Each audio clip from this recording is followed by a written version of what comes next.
Emirundi egiyise bannabyabufuzi n'okusinga bali ku ludda oluvuganya basanze okusoomozebwa kw'okubulwa abantu abakuumira akalulu kaabwe mu bifo ebirondebwamu era balumiriza nti kino kyekiviiriddeko okuwangula obululu obuzze bubaawo.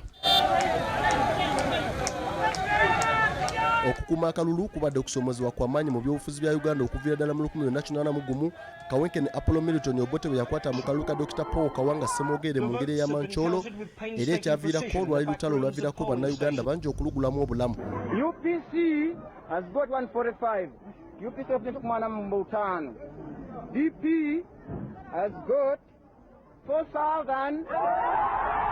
Mu kalulu akasembeya ka 2016 eyali akutte bendera FDC Dr. Kizza Besigye yatuuka n'okwerangirira ku bukulembeze bw'eggwanga ng'agamba nti yali awangudde akalulu k'omulundi guno wadde nga yalemererwa okulaga ensi empapula kwe yali agatidde obululu bwe. I, Kizza Besigye Kifefe, swear in the name of the Almighty God that I will be faithful and bear true allegiance to the Republic of Uganda, and that I shall preserve, protect, and defend the Constitution. So help me God. Ekirala ekitayinza kwerabirwa mu mwaka ogwo ye gavumenti okulagira okugibwako kw'omutimbagano ekyaleka abantu bangi nga tebamanyi bigenda mu maaso okumala essaawa eziwera. Kyagulanyi Ssentamu Robert omu ku beesimbyewo ku ntebe y'obukulembeze bw'eggwanga bw'alabye nga biri biti olunaku lw'eggulo nga yeeyambisa amaanyi ga tekinologiya yatongoza empenduzo gye yatuumye YouVote app gy'asuubira nti gy'agenda okukozesa okukuuma akalulu ke. Okumala emyezi nga giigyo tubadde tuzimba app oba application enetuyamba okunganya n'okubala akalulu kaffe.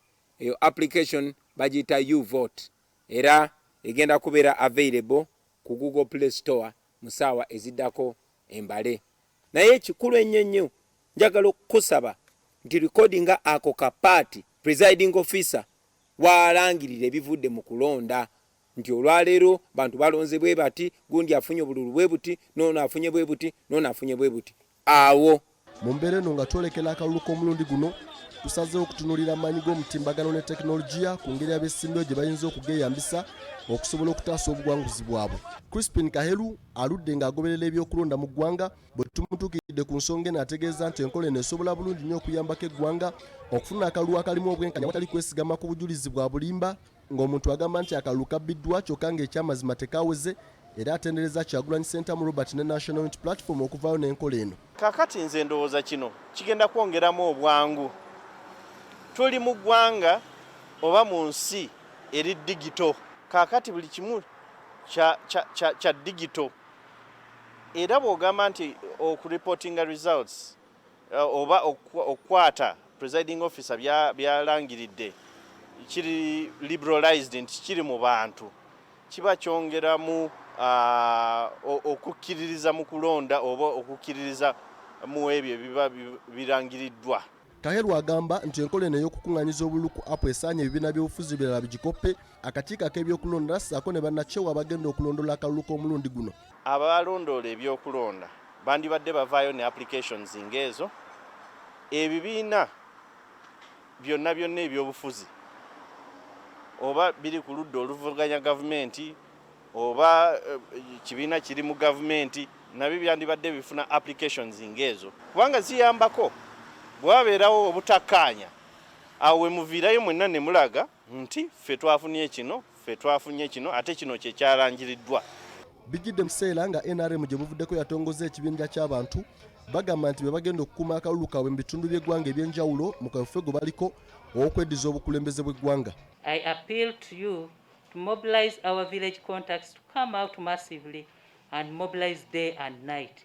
At least 100 to 150 voters per village. Okusinza ku kakiiko ak'ebyokulonda abantu obukadde 18,113,663 be bagenda okwetaba mu kulonda kw'omulundi guno era Kyagulanyi Ssentamu Robert omutawana gwayolekedde mu kaseera kano kwe kulaba nga wakiri abantu 5 ku buli kifo bamanye engeri app eno gyekolamu okusobola okumwanguyiza ku mulimu gwe. Omulimu gw'okuyigiriza engeri gy'okozesaamu application ng'eyo omulimu ogwo guli ku ekibiina ekya National Unity Party. Kyavuddeyo ne application eyo nange neetaaga okuyigirizibwa.